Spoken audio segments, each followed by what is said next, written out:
Emma McChesney glanced at the girl. "I'm thinking that Fanny has the making of a pretty capable business woman herself." Fanny drew in her breath sharply, and her face sparkled into sudden life, as always when she was tremendously interested. "Do you know what I'd do if I were in Mother's place? I'd take a great big running jump for it and land. I'd take a chance. What is there for her in this town? Nothing. She's been giving things up all her life, and what has it brought her? It has brought me a comfortable living, and the love of my 2 children, and the respect of my townspeople." "Respect? Why shouldn't they respect you? You're the smartest woman in Winnebago, and the hardest working." Emma McChesney frowned a little and thought. "What do you 2 girls do for recreation?" "I'm afraid we have too little of that, Emma. I know Fanny has. I'm so dog tired at the end of the day.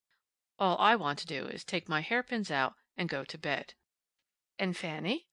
"Oh, I read. I'm free to pick my book friends, at least." "Now just what do you mean by that, child? It sounds a little bitter."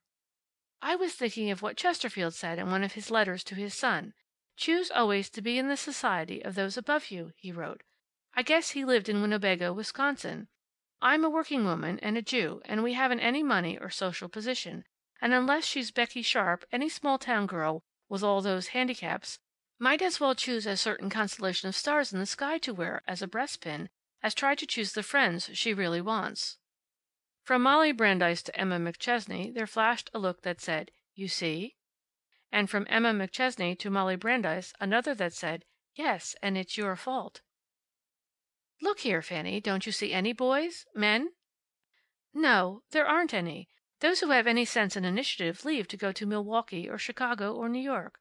Those that stay marry the banker's lovely daughter." Emma McChesney laughed at that, and Molly Brandeis too, and Fanny joined them, a bit ruefully. Then, quite suddenly, there came into her face a melting, softening look that made it almost lovely. She crossed swiftly over to where her mother sat, and put a hand on either cheek, grown thinner of late, and kissed the tip of her nose. "We don't care, really, do we, Mother? We're poor working girls. But gosh, ain't we proud? Mother, your mistake was in not doing as Ruth did." "Ruth?" "In the Bible. Remember when what's his name, her husband, died?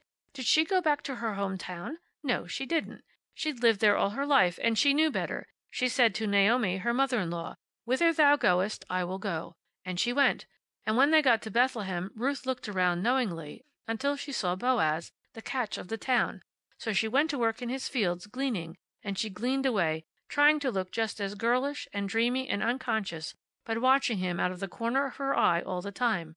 Presently Boaz came along, looking over the crops, and he saw her. 'Who's the new damsel?' he asked. 'The peach.'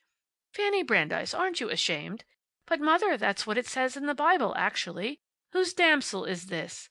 They told him it was Ruth, the dashing widow. After that it was all off with the Bethlehem girls. Boaz paid no more attention to them than if they had never existed. He married Ruth, and she led society. Just a little careful scheming, that's all." "I should say you have been reading, Fanny Brandeis," said Emma McChesney. She was smiling, but her eyes were serious. "Now listen to me, child. The very next time a traveling man in a brown suit and a red necktie asks you to take dinner with him at the Haley House, even one of those roast pork, queen fritter with rum sauce, Roman punch Sunday dinners, I want you to accept." "Even if he wears an Elks pin and a Masonic charm and a diamond ring and a brown derby?"